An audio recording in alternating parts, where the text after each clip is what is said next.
야담상회를 찾아주신 마님들과 선비님들 감사드리옵니다. 야담상회와 함께 즐거운 시간 보내시길 희망해 봅니다. 첫 번째 이야기 시작하겠습니다. 해 뜨기 전 짙푸른 새벽 안개가 자욱하게 들이운 산골 마을. 달구름 소리가 고요를 깨뜨리지만 마을은 여전히 잠들어 있었답니다. 그 조용한 정적 가운데 오직 한 청년만이 깨어 냇가에 앉아 있었어요. 그의 이름은 청수.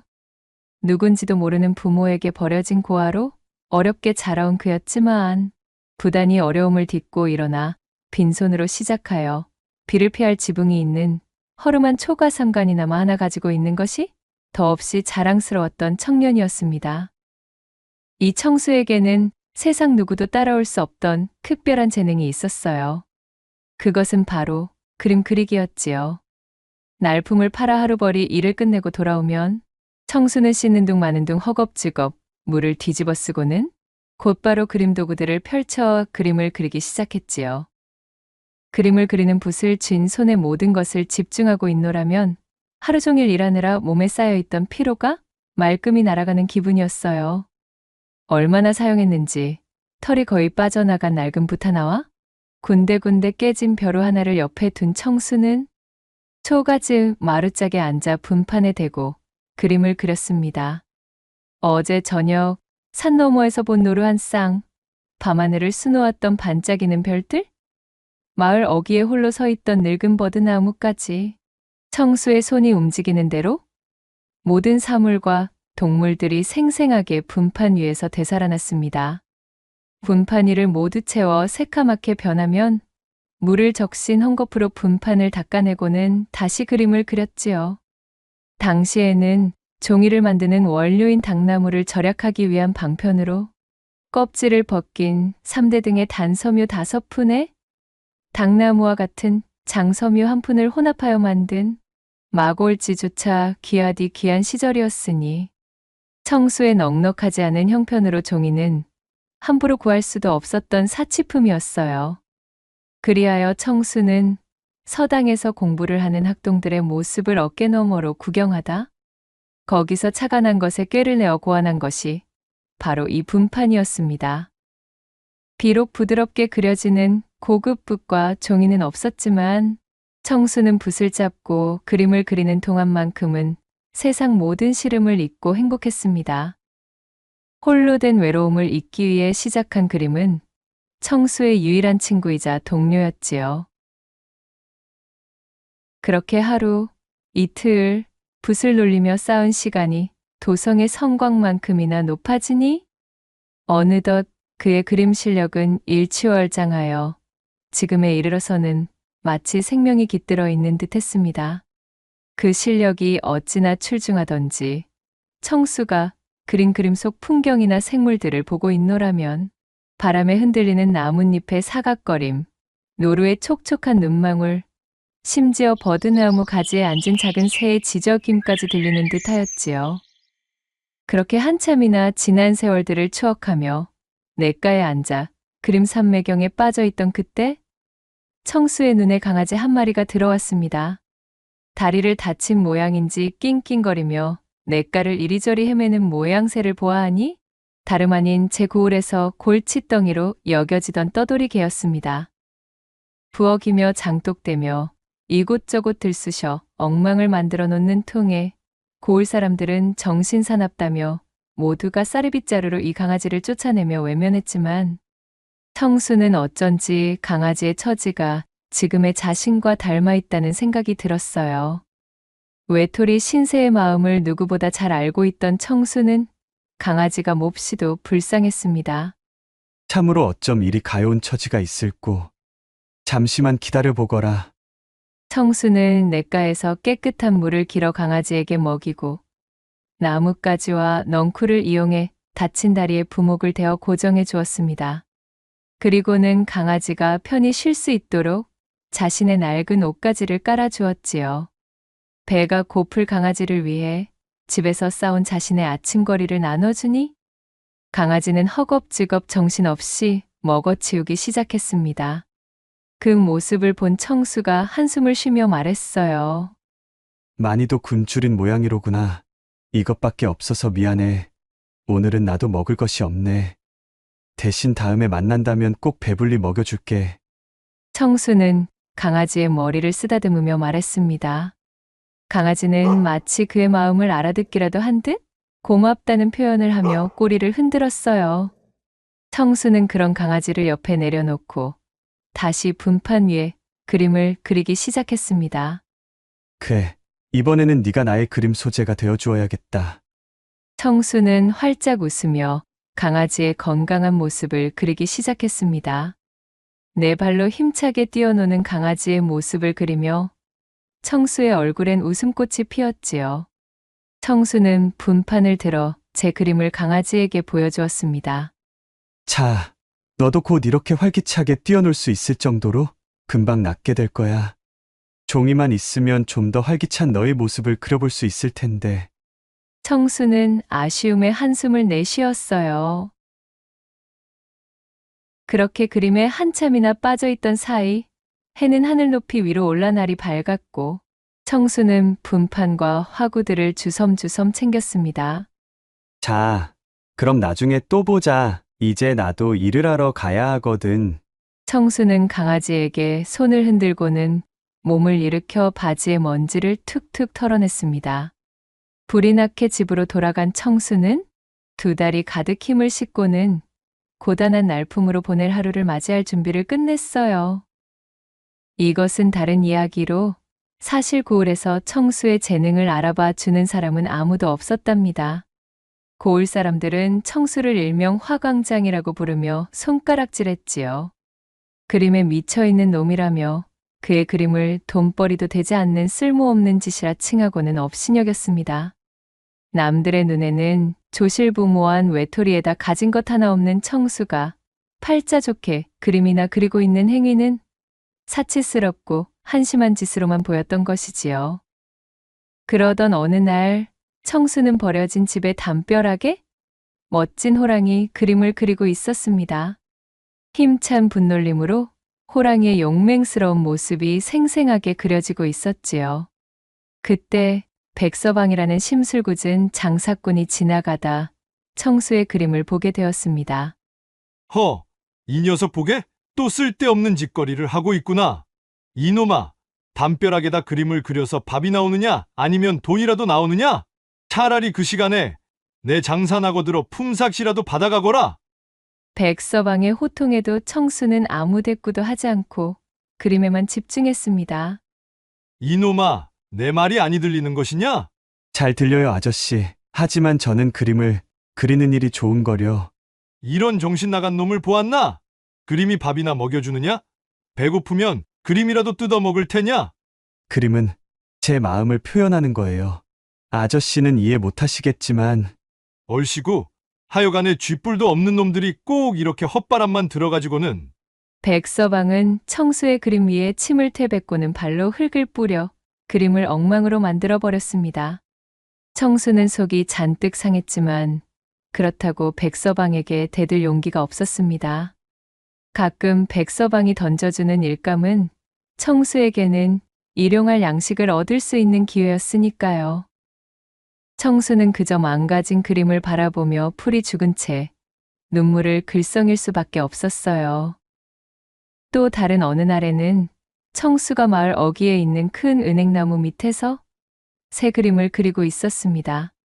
나뭇가지에 앉아 노래하는 작은 새들의 모습을 정교하게 그리고 있는데 천석군 최영감네 막내여 식인 효율이 나타나 청수의 그림을 보고 비웃는 것이었지요. 우와, 요것 봐라.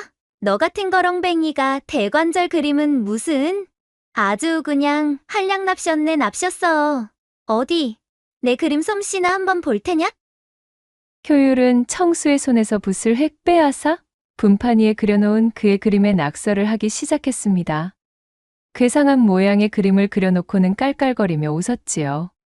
청수는 붓을 돌려달라고 했지만 못된 심보를 가진 효율은 붓을 저 멀리 던져버리고는 유유히 사라져버렸습니다. 청수는 흙투성이가 된 붓을 주워들고는 하늘을 바라보며 한숨을 쉬었습니다. 저 고약한 기집애, 저건 꼭 저렇게 좋아한다는 티를 괴팍하게 낸다니깐. 아무튼 효율이 저거는 아직도 어린애야 어린애. 제 아무리 주변 사람들이 나에게 악담을 퍼부어도 그렇다고 하여 내게 그림을 앗아갈 수는 없을 것이야. 이 정도로 좌절하기엔 그림은 내 소중한 친구란 말씀이지. 다행히 이런 난관과 멸시 속에서도 그림에 대한 청수의 열정은 쉽사리 꺼지지 않았어요. 그는 고을 사람들의 냉대와 조롱에도 아랑곳하지 않고 매일 냇가에 앉아 그림을 그렸습니다. 언제가 될지는 알 수 없었지만 자신의 그림 실력을 통해 누군가에게 작은 도움이라도 줄 수 있다면 그것으로 충분하다는 마음을 가지고 있었지요. 외롭게 지낸 자신과 같은 아픔을 느끼지 않도록 제 그림으로 외로움을 덜어줄 수 있는 날이 오기를 학수고대하였답니다. 여느 날과 마찬가지로 고단한 하루를 끝내고 마루에 앉아 그림을 그리고 있는 청수에게 일전의 강아지가 찾아왔습니다. 어라? 너로구나. 반갑다. 날 찾아온 게니 쩔뚝이던 다리도 다 나은 모양이로구나. 청수가 반갑게 강아지를 맞이하자 강아지가 꼬리를 흔들며 청수를 향해 짖었어요. 그리고는 마치 자신을 따라오라는 듯 쪼르르 달려나갔다가 뒤를 돌아보고 또 쪼르르 달려나갔다가 뒤를 돌아보는 것을 반복하기 시작했지요. 신기한 마음이 든 청수가 강아지를 따라 나서니 강아지는 청수의 집 뒤쪽에 위치한 산자락의 깊은 숲을 향해 들어가는 것이었습니다. 거참 신기한 노릇일세. 저 녀석이 대체 뭐 때문에 이런 곳까지 나를 데려가는 것일까? 의아한 마음으로 한참을 강아지를 따라가던 청수. 곧이어 청수의 시야에 강아지의 모습은 말끔히 사라졌고 대신 큼지막한 나무 뒤쪽으로 환하게 빛나는 무언가가 나타났어요. 그것은 마치 달빛이 쏟아져 내리는 듯 눈부신 빛 속에서 태어난 모양새의 아리따운 여인이었습니다. 뭐야 대체. 이것이 무슨 일이냐? 기다랗고 검은 머리카락을 댕기나 쪽진 흔적도 없이 바람에 태워 흩날리는 그녀의 모습은 마치 하늘에서 내려온 선녀 같았지요. 제 아무리 살이 분별에 어두운 사람이라 한들 그 여인이 이승의 존재가 아니라는 것은 한눈에 봐도 알 수 있었답니다. 소스라치게 놀란 청수가 엉덩방아를 찌우며 뒤로 나자빠졌습니다. 놀라지 말거라. 나는 그저 너의 무해한 재능을 쭉 눈여겨보고 있던 존재이니라. 너 자신도 모르게 행한 작은 선행들이 물꼬가 되어 이렇듯 우리가 만나게 되었구나. 이질적인 외견과는 비교되는 나긋나긋한 목소리로 여인이 말했습니다. 청수는 혹시 꿈을 꾸고 있는 건 아닌지 볼을 꼬집어 보았어요. 따끔한 통증이 느껴지고 있었으니 분명 꿈은 아니었지요. 누구십니까? 청수는 두려움과 호기심이 뒤섞인 눈으로 여인을 바라보며 물었고 여인은 온화한 미소를 지으며 청수에게 다가왔습니다. 그리고 손에 들고 있던 하얀 붓 한 자루와 부드러운 종이 두루마리를 건네는 것이었어요. 얼핏 보기에는 그저 평범해 보이는 붓에서는 은은한 빛이 흘러나오고 있었습니다. 자, 이것을 받거라. 이 붓은 이것을 쥔 자의 마음이 향하는 것을 그대로 그려낼 것이니라. 또한 네 종이는 이 붓으로 그림의 날개를 달아주는 역할을 하는 것이지. 청수는 떨리는 손으로 붓과 종이를 전해받으며 물었지요. 마음이 향하는 것이요? 그것이 대관절 어인 말씀이신지. 하지만 명심하거라. 커다란 힘에는 또한 커다란 책임이 따르는 법. 이 붓은 반드시 이 종이 안에서만 사용해야 할 것이야. 내가 건네준 종이 외의 장소의 붓을 사용한다면 반드시 그릇된 일이 벌어질 수 있단다.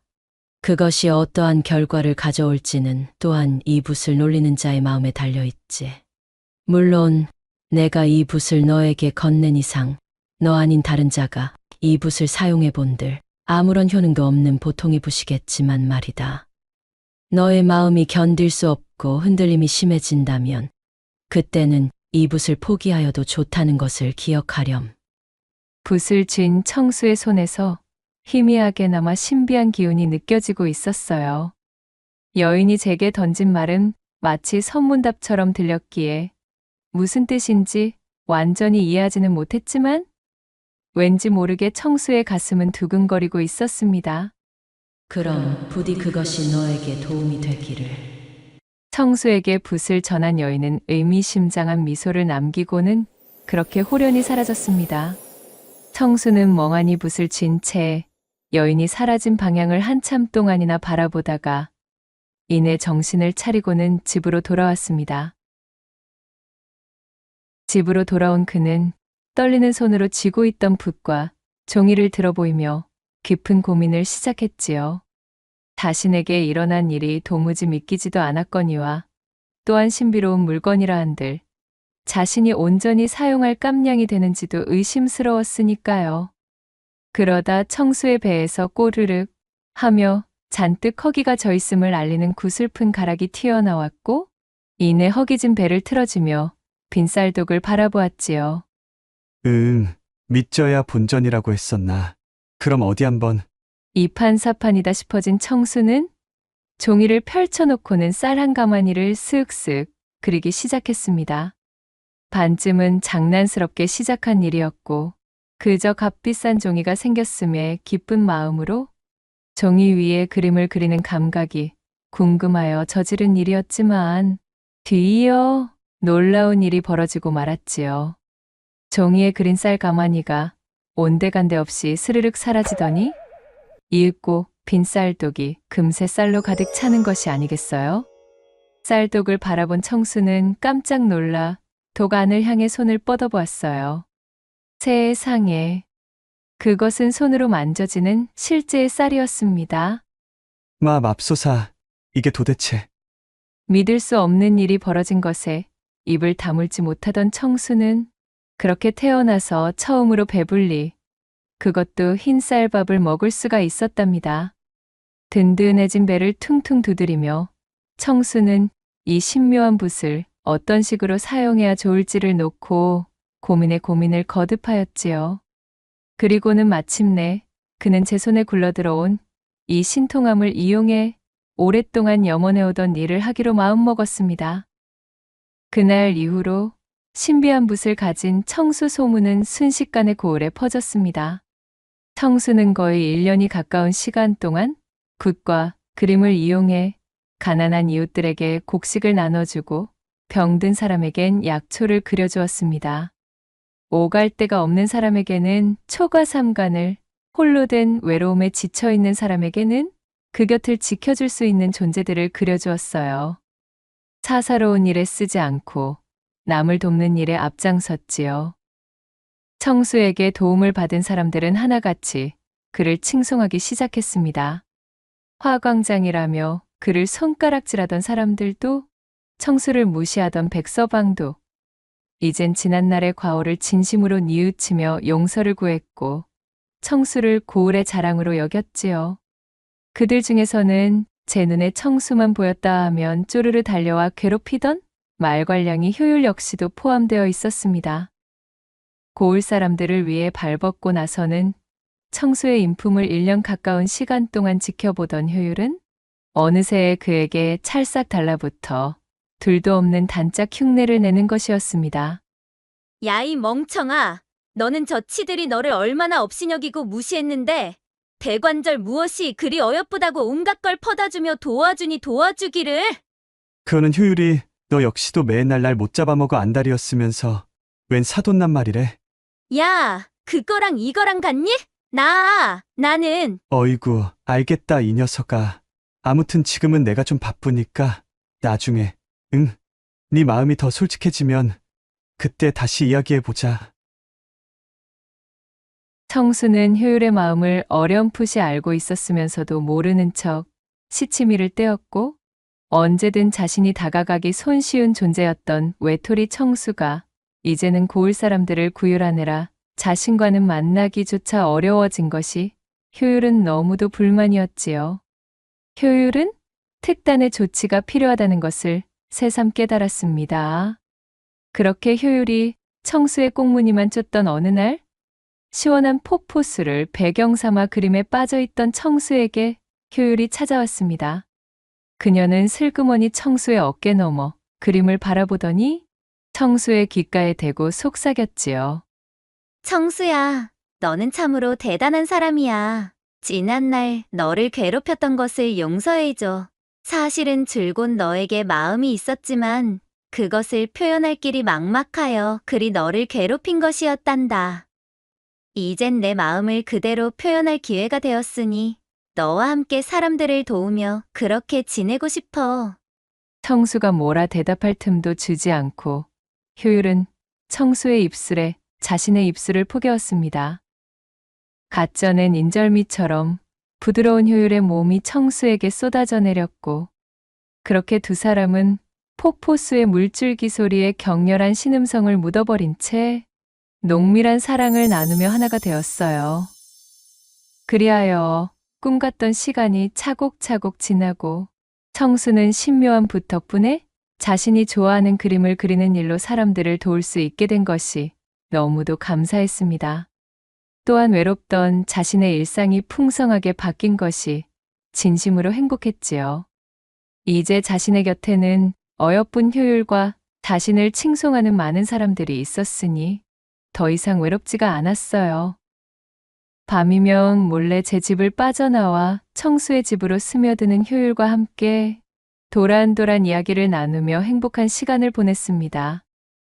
야음이 무르익으면 밤바람에 잔뜩 달아오른 효율의 교태 섞인 목소리가 청수의 몸 여기저기를 훑으며 잔뜩 애간장을 태우는 시간을 가졌고 그렇게 두 사람은 시간이 지날수록 깊은 사랑을 나누며 돈독한 사이로 발전했습니다.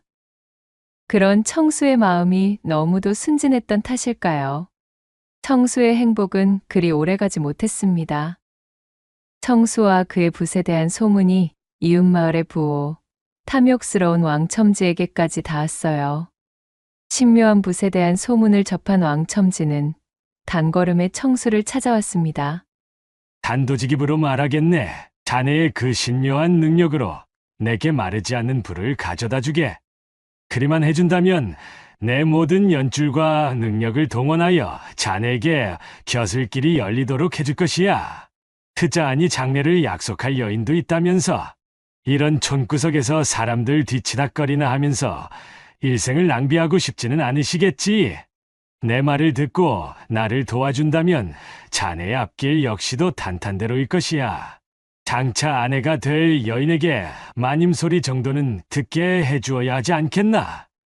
하지만 왕첨지의 소문을 익히 들어 그의 인품을 알고 있던 청수는 단호히 거절했지요.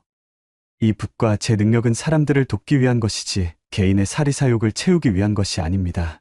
못 들은 것으로 해둘 터이니 이만 돌아가 주십시오.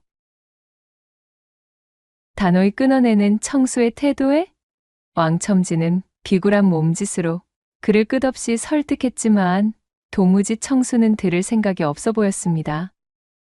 왕첨지는 본디 자신이 원하는 것은 반드시 가져야만 직성이 풀리는 자였지요. 화가 머리끝까지 난 왕첨지가 청수에게 바락 외쳤습니다. 자네가 아직 영글지 못하여 시기 어린 마음에 글이 나왔다는 것이겠지? 허나 자네는 나의 심기를 잘못 건드렸어. 내 제안을 거절한다면 어찌 되는지 똑똑히 보여주겠네. 그리고는 씩씩거리며 청수의 집을 나가버리는 왕첨지였어요. 분이 풀리지 않는지 연신 발을 쿵쿵 구르며 돌아가는 그의 뒷모습은 마치 영역싸움에 패배한 수탈과 같았지요. 그리하여 왕첨지가 돌아간 뒤 한참의 시일이 지난 어느 날 밤이었습니다. 늘 시간에 맞춰 자신의 집으로 흘러들던 효율이 그날따라 소식도 없었어요. 청수는 어쩐지 불안한 마음이 되어 밤늦도록 효율을 기다렸지만 효율은 모습을 드러내지 않았습니다. 다음 날 아침 고을의 회관으로 나가본 청수는 고을 사람들로부터 끔찍한 소식을 듣게 되었습니다. 간밤에 효율이 왕첨지의 사주를 받은 왈패들에게 그만 납치되었다는 것이었습니다. 예, 뭐라고요? 그 소식을 듣고 가슴이 철렁 내려앉은 청수는 헐레벌떡 집으로 돌아왔습니다. 붓과 종이를 챙겨들고 효율을 찾아 나서기 위해 준비를 하는데 마루에 서신 한 통이 놓여 있는 것을 발견했지요. 떨리는 손으로 서신을 펼쳐보니 그것은 왕첨지가 보내온 협박장이었습니다. 자네의 정의는 내가 데리고 있으니 내 제안을 다시 한번 생각해 볼 마음이 있다면 아래에 적힌 나의 집으로 찾아오시게나 내 기쁜 마음으로 기다리고 있겠네. 거절하겠다면 자네의 정의는 내 침노가 될 게야. 나는 그 정도의 힘과 권력은 있는 사람일세. 서늘한 협박에 청수의 손이 부들부들 떨렸습니다. 하필이면 지금 효율의 식구들은 모두 도읍으로 출타를 나가 있던 상황이었어요. 응당 효율을 구해야 했지만 왕첨지의 요구대로 그의 개인적인 탐욕을 채울 도구로 붓을 사용할 수는 없었습니다. 하지만 이대로 효율을 잃는다는 것은 상상조차 할 수 없어. 왕첨지 그자라면 능히 효율에게 해코지를 할 인물이야. 한참을 고뇌하던 청수는 결국 왕첨지의 집으로 향하기로 결심했습니다. 이젠 자신에게 소중한 사람이 된 효율을 향한 걱정이 우선이었기 때문이었어요. 왕첨지의 집에 도착하니 대문 앞에는 험악한 인상의 왈패들이 지키고 서 있었습니다. 청수를 본 왈패들은 그를 안으로 끌고 갔지요. 넓은 마당을 지나 안채로 들어서자 왕첨지가 의기양양한 표정으로 청수를 맞이했습니다. 오, 드디어 자네가 왔군. 내 제안을 받아들이기로 한 건가? 왕첨지의 곁에는 밧줄에 꽁꽁 묶여 두려움에 떨고 있는 효율이 있었지요. 왕첨지가 효율을 협박하듯 바라보자 효율은 눈물을 글썽이며 청수에게 고개를 저었습니다. 자신 때문에 청수가 왕첨지에게 굴복하는 것을 원치 않는다는 듯한 모습이었어요. 그 모습을 본 청수는 더 이상 망설일 수 없었습니다. 어르신이 시키는 대로 하겠으니 제발 여자를 해치지 마시오. 오, 좋아, 좋아. 그러길래 진작에 내 말을 들었으면 자네의 정인도 이리 험한 꼴은 보지 않아도 되었잖는가. 참으로 이리도 좋은 여자를 두고 말씀이야. 왕첨지가 입맛을 다시며 손끝으로 효율의 뺨을 쓰다듬었고 효율은 두 눈을 질끈 감으며 고개를 돌려 왕첨지의 손을 뿌리쳤습니다. 아시겠지만 끊이지 않는 막대한 불을 안겨드리려면 협소한 공간으로는 아니되오. 왈패들을 물리시고 조용하고 넓은 공간으로 안내해 주시오. 내 반드시 약조한 것은 지키겠습니다. 같은 짓을 꾸밀 생각이라면 아직 내 소나기에 내 놈의 계집이 있음을 기억해야 할 것이야. 그리하여 왕첨지는 왈패들을 물린 뒤 효율을 데리고 자신의 넓다란 서재로 안내했습니다. 자, 이곳이라면 마음껏 자네의 실력을 펼칠 수 있겠지. 왕첨지의 안내를 받은 청수는 자신의 짐보따리에서 붓과 종이를 꺼내 들었지요. 그렇게 꼼짝없이 종이 위에 붓을 놀리려던 찰나 청수는 자신에게 붓을 건네준 신비한 여인의 귀띔이 떠올랐습니다. 신묘한 붓은 반드시 같이 받은 종이 위에서만 사용되어야 한다는 것 말이지요. 뭔가를 골똘히 생각하던 청수는 종이를 둘둘 말아 보따리 속으로 집어넣어 버렸어요. 이 작은 종이로는 어르신께 드릴 막대한 불을 다 담아내지 못합니다. 아주 커다란 종이를 준비해 주시오. 어르신의 부귀영화를 모두 담아내 큼지막한 종이를 말이오. 그거야 어렵지 않지. 어디 한번 자네의 능력을 감상해 보실까? 왕첨지는 음흉한 미소를 지으며 답하고는 서재를 뒤져 고급 종이들을 잔뜩 꺼냈습니다. 그리고는 그 종이들을 벽면에 이어붙이기 시작했지요. 서재의 벽 한 면이 전부 종이로 가득 찼고 그것은 마치 거대한 한 폭의 종이처럼 보였습니다. 자, 이 정도면 되겠는가? 청수는 속으로 이를 갈았지만 겉으로는 순종하는 척하며 말했습니다. 아주 좋습니다. 저는 이 종이에다 황금이 열리는 나무가 가득한 섬을 그릴 것입니다. 다 그리고 나면 어르신은 필요할 때마다 섬으로 들어가셔서 나무에 열린 금을 따와 돌아오시면 되는 것이지요. 나무는 영원히 시들지 않을 것이며 섬 또한 영원히 사라지지 않을 것입니다. 그리 말한 청수는 깊은 숨을 들이쉬고 붓을 들었습니다. 청수의 손끝에 왕첨지와 효율의 시선이 집중되었지요. 청수는 망설이는 척하다가 황금이 주렁주렁 매달려 있는 나무가 빽빽한 무인도를 그리기 시작했습니다. 사방이 금빛으로 빛나는 나무와 바다, 그리고 섬에 펼쳐진 백사장까지. 청수의 손길이 종이를 스칠 때마다 그림은 점점 더 생생하게 살아났습니다. 탐욕에 눈이 먼 왕첨지는 그림에서 눈을 떼지 못했어요. 과연 신묘한 솜씨와 재주로구나. 한시도 더 기다리지 못하겠으니 빨리 섬으로 가는 길을 완성해주게. 알겠습니다, 어르신. 이것은 어르신만 다닐 수 있어야 하니 널찍한 길보다는 좁다란 길이 더 낫겠지요. 청수는 왕첨지의 재촉에 못 이기는 척 섬으로 이어지는 좁은 길을 그려 넣었습니다.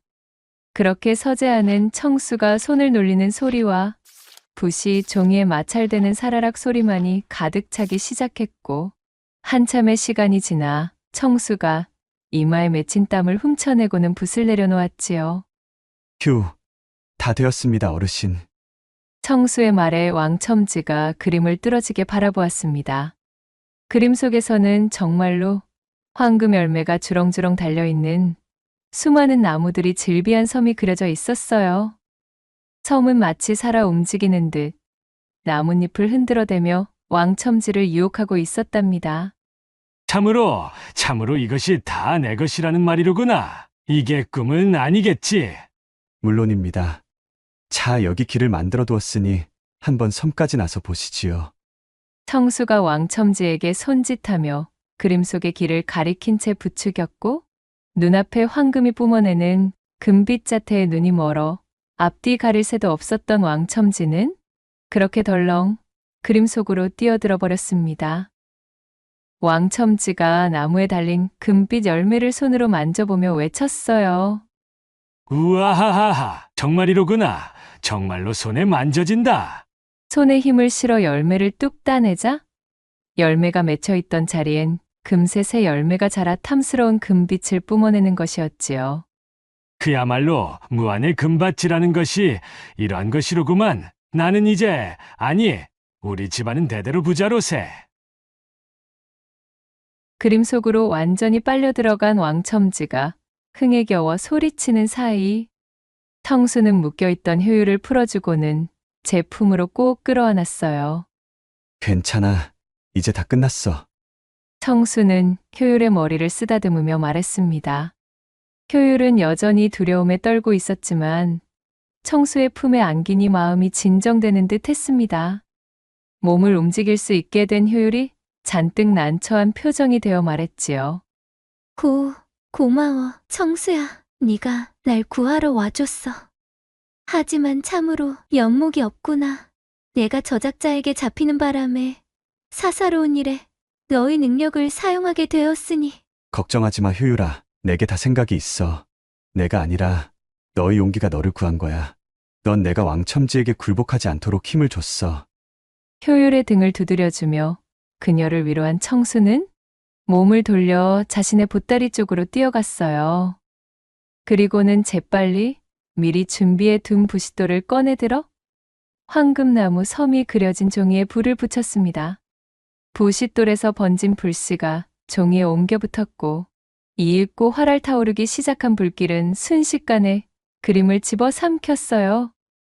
그림에 붙은 불을 발견한 왕첨지가 사색이 된 얼굴로 고함을 지르며 섬과 연결된 길 쪽으로 뛰기 시작했습니다. 그러나 이러한 상황을 미리 예상해둔 청수는 일부러 좁다란 길을 그려두었기에 왕첨지는 빠른 속도로 뛸 수가 없었지요. 그렇게 그림의 바깥으로 나오기도 전에 종이는 모조리 불에 타버리고 말았고, 불은 삽시간에 서재에 옮겨 붙기 시작했어요. 그림 속 세상에서 이쪽 세상으로 돌아갈 길이 막힌 왕첨지는 그림 속 황금나무의 섬에 영원히 갇혀 자신의 탐욕이 그대로 실현된 곳에서 평생을 지내게 되었습니다. 청수는 타오르는 불길을 바라보며 냉정하게 말했어요. 당신의 가슴이 식힌 탐욕이 당신을 파멸로 이끌었으니 내게 놓여와 마시오. 자, 효율아, 우리도 이만 도망치는 것이 좋겠다. 그렇게 청수는 보따리에서 신묘한 종이를 꺼내어 말을 그려 넣었고, 그림 속에서 튀어나온 말에 올라타 효율과 함께 왕첨지의 집을 빠져나와 도망쳤습니다. 효율을 구출하고 왕첨지에게 통쾌한 복수를 한 청수는 자신의 고을로 돌아와 어려운 사람들에 대한 구휼을 멈추지 않았지요. 고을 사람들은 왕첨지에게서 벗어나 무사히 돌아온 청수와 효율을 반갑게 맞이했습니다. 청수는 자신의 손에 들어온 붓의 힘이 자신이 가진 선한 마음에 이끌렸던 것이며 또한 선한 마음으로 사용해야 한다는 것을 다시 한번 깨달았습니다. 청수는 신묘한 붓을 집어들고 마음껏 손을 놀려 고을 사람들을 위해 그림을 그리기 시작했지요. 메마른 가뭄이 계속되어 농민들의 시름이 깊어질 때면 구름을 그려 농밭에 비를 내리게 하여 풍성한 곡식이 자라게 했고, 오랑캐가 쳐들어와 국토가 혼란으로 물들 기미가 보이면 커다란 조선 호랑이를 그려 넣어 상군의 위용을 뿜어내는 범이 튀어나와 오랑캐들을 산산이 박살내어 버렸지요. 청수와 효율의 고을에는 사람들이 시름을 잊고 혼란에서 벗어나 웃음꽃이 가득 들어찼습니다. 청수야, 나는 네가 나의 정인이라는 것이 너무도 자랑스럽단다. 너의 그 착한 마음씨와 네가 노력으로 일궈내 얻은 그 재주는 내게는 그 무엇과도 바꿀 수 없는 자랑스러운 보물이야. 고마워, 효율아. 너 역시도 처음엔 그저 나를 괴롭히던 말괄량이었지만 이제는 외롭기만 하던 내게 버팀목이 되어준 정말이지 나에게 소중한 존재란다. 나와 혼인하여 앞으로도 우리 서로를 위하면서 그리 지내도록 허락해 주겠니? 효율은 눈물을 흘리며 청수의 손을 맞잡고는 고개를 끄덕였지요. 그녀의 두 뺨이 홍당무가 되었고 두 사람은 서로의 입술을 포개며 꼭 끌어안았습니다.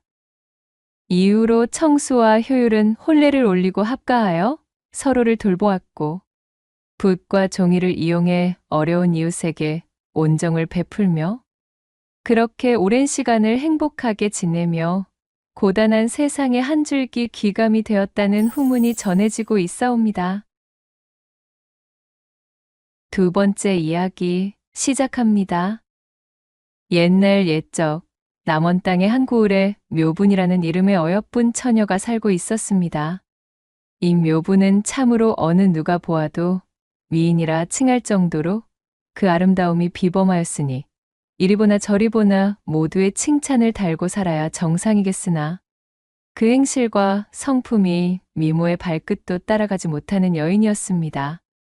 요분아, 너는 대체 어쩌자고 그리 사고를 치고 다니는 것이냐? 동네 사람들 보기 창피해서 내 고개를 들 수가 없구나. 오늘도 한바탕 동네 사람들과 시시비비가 붙어 그녀를 찾아온 사람들에게 연신고개를 숙이며 사과하느라 진땀을 뺀 묘분의 어미가 묘분을 불러앉히고는 잔소리를 하고 있던 차였습니다. 어머니, 저 집 아들이 나를 좋다 하기에 내 잠시 장난삼아 데리고 논 것뿐이지. 그것이 어찌 저희 잘못이란 말입니까? 애초에 제 집 아들놈 정신머리가 글러먹은 것을 왜 저희 탓을 한다는 것인지요. 저는 잘못한 것이 없어요. 아이고, 이거사! 내일 모레 옆고을 김간의 여식이랑 혼례를 치르기 위해 날짜까지 받아둔 예비신랑이랑 그래. 야음을 벗삼아 물레방앗간에 들어가 서로 입을 맞춘 것이 그릇된 일이 아니란 말이더냐? 대관절 어인 연유로 그런 천인공노할 짓을 벌이는 게야? 도대체가 남 부끄럽지도 않느냐? 그러니까 그것이 어찌 저희 잘못만이겠습니까? 애초에 예비신랑이 외간 여자의 미색에 빠져 한눈을 판 것이 잘못 아니겠어요? 제가 날 때부터 천하자색으로 빼어나게 태어난 것을 어찌 탓하겠냔 말이어요. 오히려 당당한 묘분의 태도에 그녀의 어미는 가슴을 치며 답답함을 토로할 수밖에 없었습니다. 한 핏줄이라고 하기에는 참으로 기묘한 것이 여식인 묘분의 행실과 성정이 이토록 엉망이었으나 묘분의 어미는 동네 사람들의 신임이 두터운 훌륭한 안악이었습니다. 항시 어려운 사람들을 외면치 않았으며 동네의 대소사에도 성실히 참여하여 마을 발전에도 항시 이바지하던 인물이었지요. 묘분이 어릴 적 일찍이 아비를 여의고 젊은 나이에 과부가 되었으나 하나뿐인 여식이 행여나 나쁜 길로 빠질 것을 우려한 묘분의 어미는 그녀를 올바로 키우기 위해 어려운 살림에도 단 한 번의 일탈조차 하지 않았지요. 어릴 적부터 오로지 이 묘분의 훈육에만 힘을 써왔던 세월이 10수년이었습니다. 그런 그녀의 극진함은 온 동네 사람들이 하나같이 입을 모아 칭찬에 맞이 않았던 시간이었지요. 그러나 그런 노력을 비웃기라도 하듯 어찌된 일인지 묘분의 행동은 그 하나하나가 마을 사람들의 공분을 사기에 부족함이 없는 것이었습니다. 이거사, 내가 지금까지 이토록 많은 사고를 치고도 어찌 무사할 수 있었는지 정녕 모르겠느냐? 그것은 저희 미모가 대신 대답을 할 수 있지 않을까요? 그것은 단지 이 어미가 그간 마을 사람들에게 쌓아둔 공덕 덕분이다 이 한심한 거사. 묘분이 네가 내 여식이 아니었다면 너는 벌써 진작에 멍석에 말려 마을 앞에 저 커다란 개암나무에 걸려 까치밥이 되었을 게야. 그랬습니다. 마을의 남정네들은 모두 이 묘분의 괴팍한 행실에도 그녀의 미모가 뛰어났기에 이를 여사로 여기며 웃고 넘겼지요. 그렇지만 마을 아낙네들의 서슬퍼런 분노에도 묘분이 멀쩡할 수 있었던 이유는 다름 아닌 묘분의 어미 기주댁이 그간 어질게 쌓아둔 은덕덕택이었습니다. 어휴, 참말로 기주댁 딸내미만 아니었으면 벌써 요절을 내도 단단히 냈을 터인데 그 착한 어미 얼굴에 똥칠을 해도 유분수지. 어찌 기주댁한테 저런 여식이 날 수가 있대 그래? 아이고, 누가 아니려? 묘분이 저놈의 지집에 어릴 때부터 기주댁이 그리도 훈육에 힘을 쓰면서 종아리가 부르트도록 콘줄을 내도 눈 하나 깜짝 안 하면서 버릇을 고치지 않더란 거 아니여? 이처럼 묘분의 행동거지는 그녀가 어린 시절부터 유명한 것이었습니다. 그 행실의 기묘함이 해가 바뀔 때마다 변덕이 끄는 통에 종잡을 수조차 없었는데 어느 해에는 도벽에 눈을 떠 옹고을을 돌아다니며 사람들의 물건들을 슬쩍 해대 뒷산에 묻어두질 않나? 또 어느 해는 거짓말로 입이 트여 옹고을 사람들에게 거짓말을 해대는 통에 이제는 콩으로 매주를 쏜다 해도 아무도 믿어주질 않을 지경이었지요. 그런 시간을 거쳐 장성한 지금에는 자신의 물오른 미모를 앞세워 온 마을의 남정네들 마음을 쥐고 흔들면서 불장난에 심취한 것이었습니다. 임자가 없는 총각만을 노렸다면 이야기가 또 달랐겠으나 묘분이 제 놀이객감으로 삼는 대상에는 노소와 혼인 여부를 가리지 않았으니 그것이 문제였습니다. 그간 기주댁의 얼굴을 봐서 참아주던 마을의 아낙네들은 묘분의 행실이 더 이상 참아줄 수 없는 지경에까지 이르자 결국 폭발하고 말았습니다. 사내들은 묘분의 미모에 정신을 차리지 못하여 그녀를 두둔하기 바빴으니 아낙네들끼리 합심하여 묘분을 관하에 고발하기로 마음먹은 것이었지요. 때마침 고을에는 처자식을 한양에 두고 홀로 승관사또가 임지로 내려온 상태였습니다. 부임 초부터 반듯한 언행에 뇌물조차 멀리하는 성품을 가지고 있었으니 아래 것들에게 떨어지는 콩고물이 없다 하여 소문이 자자한 원님이었지요. 이번에 부임하신 사또라면 필시 저 묘분인연 행실을 어미 꾸짖어 바로잡아 주실 것이요. 아, 물론이요. 싸게 가서 저것의 만행을 샅샅이 구하자고. 저 망할 놈의 행실 때문에 아주 고을 풍기가 땅으로 떨어지기 전에 막아야 되는구먼. 화가 머리끝까지 뻗친 아낙네들이 삼삼오오 모여 아침 대바람부터 관하로 들이닥쳤습니다. 그녀들은 사또 앞에 고개를 조아리며 묘분의 만행을 하나하나 고하고서는 합당한 처벌을 내릴 것을 읍하였습니다. 아낙네들의 말을 들은 사또가 말했지요. 그대들의 읍소를 소상히 들어보니 만약 내게 고한 내용들이 모두 사실이라면 이는 지엄한 조선의 국법을 어지럽히는 대단히 문란한 일일 뿐만 아니라 아녀자의 몸으로 정절을 우습게 여김으로써 이 나라의 근간을 뒤흔드는 일이구나. 내 그 묘분이라는 여인을 당장 문초할 터이니 육방 관속들은 속히 내 앞에 죄인을 대령토록 하라. 그날 밤 평소의 묘분에게 홀딱 빠져 그녀를 흠모하고 있던 이방이 묘분을 찾아왔습니다. 담벼락을 사이에 두고 이방이 안절부절의 목소리로 기뜸해 주었지요. 아이고, 묘분아! 아주 큰일이 나버렸다. 마을 여편네들이 오지게 작당을 하고 사또한테 너를 엄벌해달라 읍하는 바람에 우리 융통성이라고는 먹고 죽을 애도 없는 외골수 사또께서 너를 잡아 족치겠다고 육방관속들한테 엄포를 해놓은 상황이란 말이여, 시방. 이 일을 웃자면 좋단 말이여? 잠자코 이방의 말을 듣고 있던 묘분이 완연한 호를 그리며 씩 눈웃음을 흘렸습니다.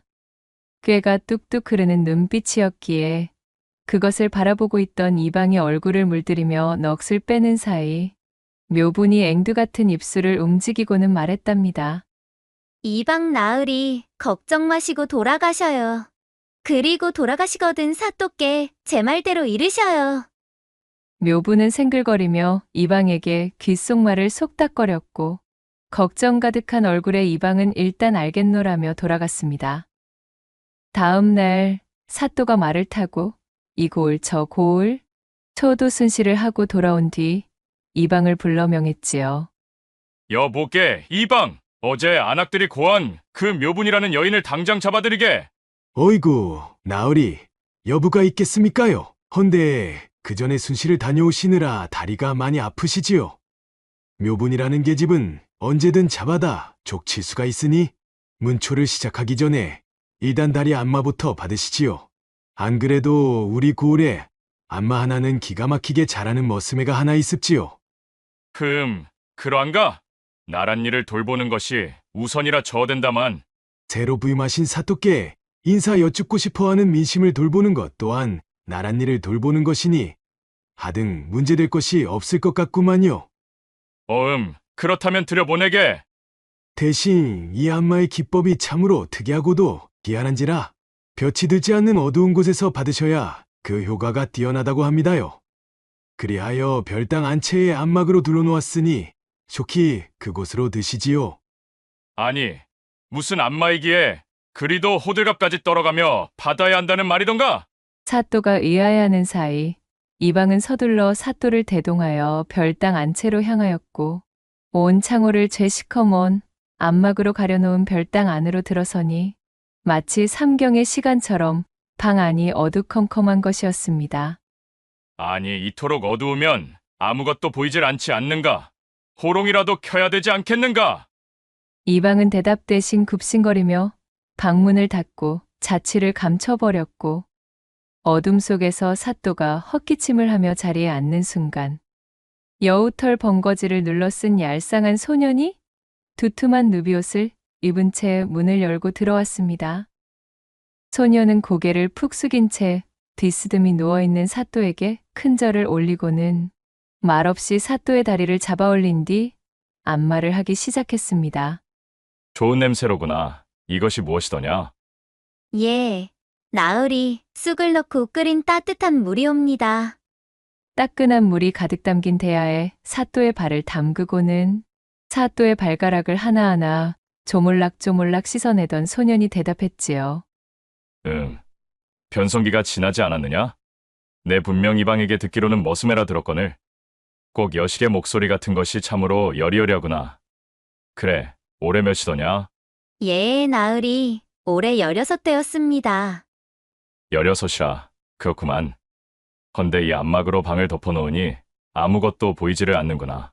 어찌 이리 어두운 곳에서 안마를 해야 하는 게인지 알려다오. 나으리, 그것은 조금 후면 자연히 알게 될 것입니다. 약효를 크게 하기 위함이니 잠시만 기다려 주시옵소서. 사또의 종아리를 알차게 주무르던 소년이 간곡하게 읍했습니다. 안마의 솜씨가 어찌나 부드럽고 훌륭한지 어두컴컴한 방 안에 누워 그 손길의 다리를 맡기고 있으니 사또는 잠이 쏟아질 것만 같았습니다. 바로 그때 사또의 솜 넣은 바지를 걷어 올려 무릎까지 주무르던 소년이 말했습니다. 사또 나으리, 이제 허벅지 안마를 하려면 아무래도 이 속옷이 불편하여 그러하오니 바지를 벗으셔야 할 것 같습니다. 그 말에 사또가 흔쾌히 바지를 벗고 짧고 얇은 속옷만 입은 채 드러누웠습니다. 허벅지를 두드렸다 간지럽혔다 하며 가녀린 두 손으로 올라갔다 내려갔다. 안마의 기세를 높이던 소년이 가쁜 숨을 몰아쉬며 말했지요. 나으리, 힘이 들어 땀이 나기 시작하는데 저도 옷과 번거지를 벗어도 되겠습니까? 그래, 그러거라. 사또의 말에 소년이 투박한 번거지와 두툼한 누비옷을 벗었습니다. 아니, 그런데 이것이 어찌된 일인가요? 암막을 뚫고 희미하게 들어오는 빛에 반사된 소년은 어째 소년의 몰골이 아니었습니다. 새하얀 속옷의 얼굴은 햇빛 한번 보지 않은 사람 마냥 그 자태가 그야말로 백옥이요. 도톰하게 무르익은 입술은 마치 새빨간 앵두를 닮은 것이 스쳐보아도 빼어난 미색으로 춘기를 풀풀 뿜어내는 아리따운 여인의 모양새였던 것입니다. 안마쟁이 소년의 정체는 바로 묘분이었지요.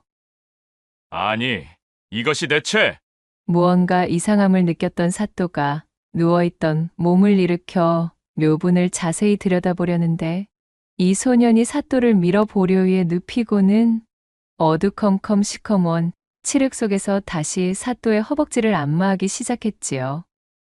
이제 사또는 더 이상 아까처럼 평정심을 유지할 수 없었습니다. 사또의 마음은 단단한 바윗돌처럼 우뚝해졌지요.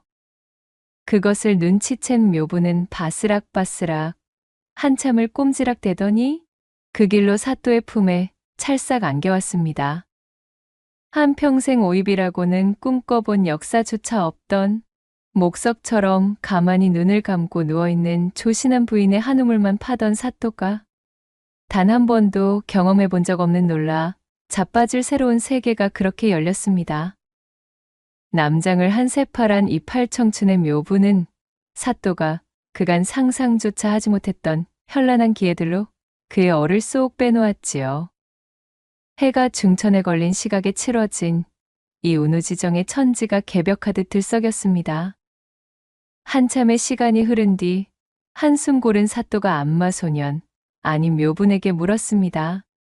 이것이 방안을 어둡게 해야만 했던 이유더냐? 내가 남장처녀라는 것을 이방은 알고 있는가? 아닙니다. 나으리 아무도 모릅니다. 이 사실을 아는 사람은 사또 나으리 뿐입니다. 또한 안마 외 이것을 행한 사람도 오직 사또 나으리 뿐입니다. 이는 사또를 향한 제 충심이자 진심이었으므로 오해는 마시옵소서. 아니, 그렇다면 대체 남장을 하는 연유가 무엇이더냐? 사또의 물음에 묘분이 절로 측은지심이 일어날 법한 표정이 되어 슬프게 읊었습니다. 소녀, 아비가 남겨놓고 간 막대한 빚을 갚기 위하여 시작한 일이오나 어디 계집에게 이를 맡겨줄 사람이 있겠나이까. 그리하여 어쩔 수 없이 남장을 한 채 그것이 들킬까봐 어두운 밤중에만 이를 다니게 되었습니다. 헌데 그것이 또 다른 오해를 불러일으켰기에 이렇게 사또를 따로 뵙고자 찾아온 것입니다. 오해라니, 무슨 오해인가? 밤만 되면 저 집 처녀의 자취가 사라진다 오인하여 마을의 아낙네들에게 남부끄러운 오해를 받게 되었지요. 제 서방들이 허튼 짓을 하는 것과 아무런 상관도 없는 저를 엮어 물고 늘어지기 시작하였습니다.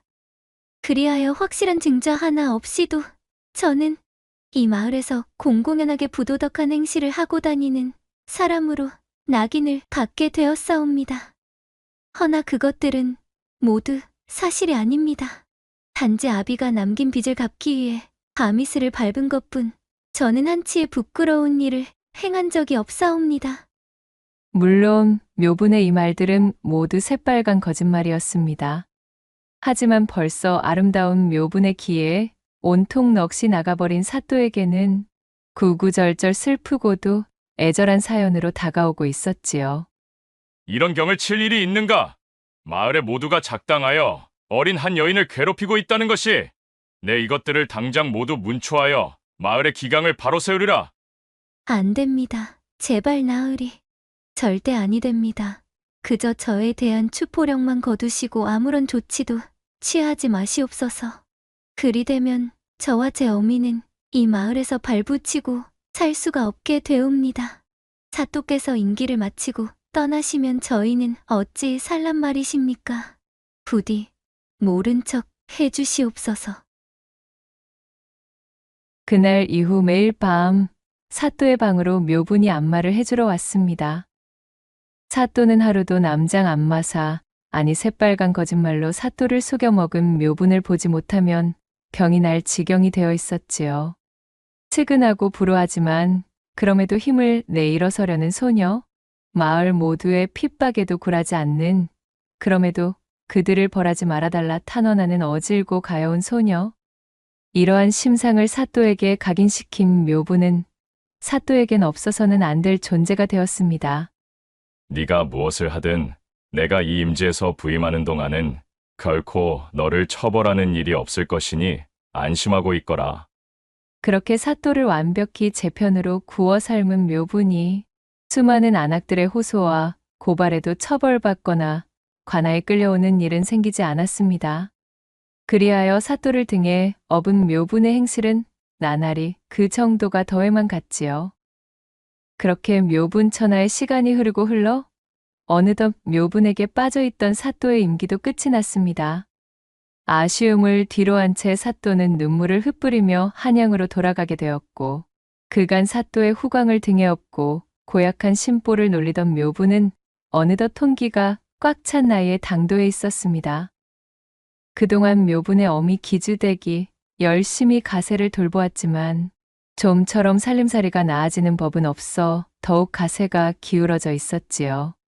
하물며 어미를 도와 살림을 돌봐야 마땅했던 묘분은 사또의 안마를 비롯하여 마을 여기저기를 쏘다니며 온종일 헛짓만 하고 다니느라 도통 집안의 일에는 관심을 두지 않았던 터였습니다. 뒤를 봐주던 사또도 물러났겠다. 별볼일 없어진 집안의 여식이겠다. 게다가 그 행실이 방정맞아? 그야말로 지조라고는 눈을 씻고 찾아보아도 없는 아녀자의 낙인까지 받았겠다. 일이 이 지경이 되었으니 제 아무리 미색이 출중하다 한들 홍기가 참 묘분을 정식 부인으로 데려가겠다는 집은 아무도 없었지요. 어휴, 내 팔자야. 하나뿐인 딸 자식 홀레 올리는 꼴도 보지 못하고 죽게 생겼구나. 내가 전생에 무슨 죄를 지어 이런 꼴을 보게 되었누? 기주댁이 방구석에 앉아 가슴을 치며 신세한탄을 하고 있던 어느 날, 묘분보다 한 살 아래의 사내를 둔 집안에서 혼담이 찾아들었습니다. 시댁에서는 혼수 하나 가져오지 않아도 된다는 조건까지 내걸었으니 그야말로 기주댁은 눈이 번쩍 떠지는 것이었지요. 한 살 아래에다가 제치라니요. 저는 시집 한번 가지 않은 처녀인데 어찌 그런 사내에게 시집 가라는 것이에요. 내가 지금 이 마을에서 뜨신 밥 쉰 밥 가리게 생겼느냐? 온 동네 방네 소문이 나서 이웃 고을까지도 내 방정을 모르는 사람이 없다 이거사. 집안 형편이 기울어 혼수 마련할 돈도 없던 차에 혼례는 꿈도 꾸지 못하던 우리에게 그야말로 하늘이 주신 기회이거늘. 쉰소리 말고 썩 시집갈 준비나 해. 소박이라도 맞았다가는 내 손에 먼저 요절 날 테니 시댁에 깎듯이 굴고 알겠느냐? 제 어미 기주댁의 성화의 본전도 찾지 못한 묘부는 그렇게 입술을 대빨이나 내밀며 억지로 떠밀리듯 시집을 가게 되었습니다. 묘분이 이웃마을의 시댁으로 시집을 가고 보니 이미 이 댁의 첫 신부였던 여인이 시어머니의 혹독한 등살에 쫓겨났다는 것을 알게 되었습니다.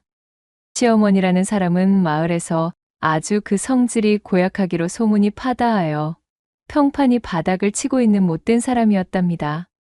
시댁에서 쫓겨나면 어머니가 내 다리 몽둥이를 요절낸다 하였으니 소박만은 맞으면 아니 될 일이야. 게다가 그리 되면 영영 나는 제대로 된 혼사는 꿈도 꿀 수 없는 몸이 될 터이니 별 수 없구나. 그리 생각하고 각오를 다진 묘부는 왕년에 천방지축이던 제 성미를 모두 내다버렸습니다. 시어머니 말이 떨어지기 무섭게 발딱 일어나 개울 속에 빠지라면 빠지는 신용까지 할 정도로 깍듯하게 굴었지요. 마치 시어머니 입속에 혀처럼 굴며 열성적으로 시집살이를 하기 시작했습니다. 헌데 이것이 어찌된 일인지 시집살이를 하기 시작한 묘분에게 닥친 시댁의 문제는 더욱 엉뚱한 곳으로 달려가고 있었습니다. 저녁상을 치우고 설거지를 마친 뒤 침방에 들어가 곱게 누운 묘분에게 신랑이 다가왔습니다. 어이쿠 임자 고생 많았소. 그럼 어디? 그리고는 묘분을 꼭 끌어안으며 마카판을 시작하려는 참이었지요. 그 순간 바로 문 밖에서 대문이 떠나가라는 듯 큰 헛기침 소리가 들리더니 얘 새아가 목이 막히는구나. 가서 물 한 사발 떠오너라. 라며 시어머니의 외침이 들려오는 것이 아니겠어요? 그 외침 한마디에 그야말로 신랑 신부가 한 몸이 된 이불 속으로 찬물 한 동이를 쏟아붓는 꼴이 되고 말았습니다. 네네, 어머님. 묘부는 어처구니가 없었지만 후다닥 일어나 치마 저고리를 걸치고 부엌으로 달려나갔습니다. 그 길로 물 한 사발을 떠다 시어머니에게 바치고 돌아오고 나니 뜨거웠던 신랑 신부의 마음이 스르륵 식어버렸고 얄궂은 시어머니가 또 언제 고양이 걸음으로 다가와서는 문 밖에 쪼그리고 앉아 있을지 몰랐기에 신랑 신부는 등을 마주 대고 밤을 새우고 말았지요. 도대체가 이런 일이 한두 번이 아니었습니다. 또 어느 날 밤에는 이 시어머니가 무려 자신의 베개를 들고서는 성큼성큼 신방으로 들어오는 것 아니겠어요? 어휴, 내가 저놈의 영감 코고는 소리에 잠을 잘 수가 없구나. 라고 하면서 신랑과 신부 사이에 덥석 눕는 것이었습니다. 어이구, 금쪽 같은 내 새끼. 마압소사, 묘부는 제 눈을 의심했지요. 급기야 이 시어머니는 징그럽게도 신랑을 안고서는 잠을 청하는 것이었습니다. 아무리 품 안에 자식이기로서니 그래 다 큰 아들을 두고 이것이 대체 무슨 일인가요? 그뿐만이 아니었습니다. 어쩐 일로 며느리를 위해 준답시고 한약 12첩을 지어온 뒤 그것을 푹 꼬아 다려주면서 하는 시어머니의 말이 가관이었습니다. 얘야, 보약을 먹을 때는 기운을 중히 여겨야 하기 때문에 절대로 합방을 하면 아니 된단다. 라는 말 같지도 않은 핑계와 함께 새색시인 묘분이를 문간방에 따로 재우고 시어머니가 신방에서 아들과 함께 잠드는 것이었습니다. 세상에나, 나이가 몇인데 아직도 아들을 저리도 끔찍이 제 품 안에 갓난아이처럼 여기며 징그럽게 구는 게야? 참으로 아들 사랑이 유난인 어미의 이야기를 들어만 보았지. 그것이 미래의 내 시어미가 될 줄은 꿈에도 몰랐네.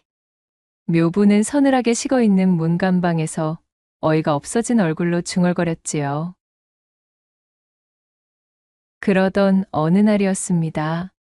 묘분이 우물가에서 온종일 빨래를 하고 돌아오는 길이었어요. 부엌에서 이어진 굴뚝이 기세 좋게 연기를 뿜고 있기에 묘분이 들어가 보니 세상에나 마상에나 가마솥에 물을 데워서는 홀랑 날것이 된 신랑을 시어미가 씻기고 있는 것이었습니다. 참으로 기가 막힐 일이 아닐 수가 없었던 묘부는 신랑의 첫 섹시가 곧다리 싸들고 제 발로 도망간 연유를 드디어 알 수가 있었지요. 하지만 왕년에 한가닥 거나하게 하던 이 당차고 강단 있는 묘분이는 첫 섹시와는 달라도 너무 다른 종자였습니다. 내 참으로 참다 도저히 못 참겠다. 이 꼬라지를 더 이상 두고 볼 수만은 없는 노릇이로구나. 세상 천지에 해도 저 나이를 처먹은 신랑을 그래 제 아들놈이라고 손수 씻기다니 이는 도저히 참아줄 수 없는 유난이랍다. 덜 떨어진 신랑은 아예 믿을 바가 못 되었고 저 극성맞은 제 마누라에게 기 한번 펴지 못하고 쥐어 사는 시아버지도 기대할 수 있는 아군이 아니었어요. 천상 묘분 저 홀로 이 정신 나간 시어머니의 버릇을 고쳐놓아야만 하는 판에 직면한 것이었습니다. 그날 이후로 이 시어머니가 신방에 들어와 신랑과 신부 사이를 파고 들어오면 묘부는 군말 없이 자신의 베개를 집어들고는 그 길로 큰 한방에 냅다 들어가 버렸습니다. 그리고는 당당히 자신의 시아버지 옆에 벌러덩 누워버렸지요. 제 아들과 시시덕대다 새벽녘이 되어서야 안방에 돌아온 시어머니가 눈을 커다랗게 흡뜨고 어처구니가 없어 했습니다. 아니, 시상에 도대체 이런 일이.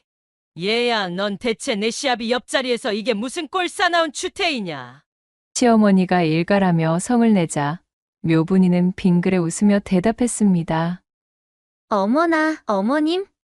세상에 이런 일은 이곳 말고 신방에서 있었던 것을 말씀하시는 것인가요? 대바라진 묘분의 말에 시부부는 말문이 막히고 기가 차는 것이었습니다. 바로 그날부터 묘부는 저녁상을 치우고 신방에 들어가면 문을 단단히 걸어 잠그고선 이불에서 솜을 떼어내 신랑의 귓구멍까지 틀어막았습니다. 그리고는 들으라는 듯 방구들이 꺼질세라 요란한 온우의 정을 나누었지요. 시어머니가 애타는 목소리로 문 밖에서 불러도 대답 따위 하지 않았습니다. 대답 대신 천지가 요동치는 거나 뇌성병력의 음성만을 내던져주자 시어머니의 얼굴이 보기 좋게 불그락푸르락 꽤나 볼만하게 변하는 것이었답니다. 또 다른 어느 날 묘분이가 빨래를 한 줌 해치우고 집으로 돌아왔습니다. 시어머니라는 작자가 또 부엌에서 아들을 목욕시켜주고 있었지요. 묘부는 당장에 뛰쳐들어가 목간통 물을 부엌 바닥에 쏟아붓고는 옆에 놓여있던 큼지막한 솥주걱으로 벌거벗은 신랑의 등을 찰지게 후려주었습니다. 신랑은 병든 닭마냥 꼼짝도 못하며 도망쳤고 묘부는 씩씩거리며 시어머니를 쏘아보더니 그날은 아예 저녁밥을 지을 생각조차 하지 않고 방 안에 들어가 버렸습니다. 시어머니가 노기가 뻗친 얼굴을 한 채 내 인연 당장 보따리 싸서 나가거라. 하며 서슬퍼렇게 소리치며 악다구니를 놓았지만 묘부는 콧방귀를 끼며 대꾸조차 하지 않았답니다. 호되게 무시당한 시어머니는 벌겋게 달아오른 얼굴이 되어 그날 이후로 동네방네 바깥으로 쏘다니며 며느리 욕을 해대었지요. 허나 그간 그녀에게 시달릴 대로 시달렸던 동네 사람들이 어디 호응을 해줄 리가요. 시어머니에게 돌아오는 반응은 그야말로 냉담하기만 했습니다. 어휴, 저런 저 화상 같은 못된 여편네. 그렇게 악다구니를 놓고 하나 쫓아냈으면 됐지. 그 생글거리면서 또랑또랑한 새며느리마저 또 쫓아내려고 저 야단이라니? 에잉, 쯧쯧. 지 아들만 품에 감싸고 살 여편네가 그래 누구 잡으려고 괜히 며느리는 또 들이고 법석이람? 저 승질머리에 여지껏 견디는 새며느리만 불쌍치. 본전도 못 찾은 시어머니는 풀이 죽어 집으로 돌아오기 일쑤였지요. 그렇게 하루가 가고 이틀이 가던 어느 저녁 시아버지가 묘분이를 불러내는 것이었습니다. 그녀가 사랑방으로 건너가니 탁배기를 한 장 걸쳐 거나하게 불쾌해진 시아버지가 껄껄 웃으며 말했지요. 그래, 새아가. 내 요즘 참으로 너의 덕분으로 내 가슴속 40년 묵은 체증이 씻은 듯이 내려가는구나. 저 독불장군 여편네가 너에게 아주 꼼짝을 하지 못하니 이 내가 요즘 그걸 보는 재미에 산단다. 옛다, 이거 바꿔라. 시아버지가 내민 것은 다름 아닌 집안의 곶간 열쇠 꾸러미였습니다. 어머? 아버님, 집안 살림을 저에게 맡겨주시는 것인가요? 아, 물론이다마다. 새아가 내 덕에 이 집안의 이치가 바로 서는데 내 당연히 너에게 살림을 맡기는 것이 지당한 법 아니겠느냐. 시아버지는 통쾌하게 웃으며 묘분의 등을 토닥여 주었지요. 묘분은 살쭉 웃으며 시아버지에게 큰절을 올리고는 아버님을 실망시켜 드리지 않겠노라 당당히 이야기를 해두었습니다. 이튿날 동이 트고 날이 밝자마자 시어미가 방문을 세차게 두드리며 소리를 질렀습니다. 예, 새아가 곶간 열쇠가 보이지를 않는구나. 열쇠를 잃어버렸다고 설레발치는 시어머니의 성화에 묘분이 천천히 방문을 열고 나와 말했습니다. 어머님, 곶간 열쇠는 제가 잘 가지고 있으니 걱정하지 마셔요. 매매매야? 그 말에 눈이 뒤집혀 팔을 뻗고 달려드는 시어미를 묘분이가 슬쩍 뒤로 피하며 몸을 뺐습니다. 시어머니는 제풀을 이기지 못하고 그대로 묘분의 뒤에 쌓아둔 거름더미에 철푸덕 처박히고 말았지요. 어머나, 어머님, 괜찮으셔요? 이 일을 어쩌면 좋아앙? 묘분이 터져나오려는 웃음을 참느라 끄끄대며 물었습니다. 힘으로는 젊디 젊은 이세 며느리, 그것도 왕년의 마을 사내들을 모두 제 수족처럼 부리던 부려시한테 당할 수는 없는 노릇이었지요. 걸음 더미에 주저앉은 시어머니는 분한 마음에 발을 뻗고 목 놓아 울음을 터뜨렸습니다. 그러나 아들도 시아버지도 누구 하나 나서 그녀의 편을 들어주지 못하였지요. 집안의 서열은 이제 시어머니에서 바로 이 새며느리에게로 넘어온 참이었습니다. 시어머니는 이튿날부터 그야말로 사람이 달라졌습니다. 한겨울의 서리를 맞아 풀이 죽은 구렁이처럼, 또한 팔팔 끓는 물에 데친 시금치처럼, 흡사소금에 폭삭 절여둔 배추마냥 그 드세던 기가 팍 죽어버렸지요. 이후로 시어머니는 신랑과 묘분의 신방 근처에는 얼씬도 하지 않았답니다. 묘분은 자신의 승리를 달콤하게 만끽하며 이후로 집안의 살림을 알차게 꾸리기 시작했습니다. 또한 신랑과의 운우 역시 꽃을 피워 그 이듬해 달덩이 같은 아들과 토끼 같은 딸을 연달아 얻으며 집안의 웃음꽃까지 안겨주었지요. 이후로도 묘부는 어린 시절의 치기 어린 행실과 담을 쌓고 가정을 충실히 돌보며 신랑을 내조하여 재본가의 궁핍함까지 덜어줄 수 있을 정도로 살림살이를 불리게 되었으니 마을 사람들은 그 고약하던 시어머니를 감화시킨 이 묘분의 강단과 실행력을 칭찬하기에 이르렀답니다. 그리하여 새롭게 터전을 잡은 마을에서는 아낙네들 모두의 귀감을 얻어 묘분은 이후로도 풍성한 곳간을 채워나가며 행복하게 살았다는 후문이 전해지고 있사옵니다. 낭독해드린 이야기가 우리 마님들과 선비님들 마음에 드셨다면 구독과 좋아요, 댓글로 야담상회를 응원해 주셔요. 늘 잊지 않고 야담상회를 찾아주시는 여러분들 시청해 주셔서 참으로 감사하옵니다.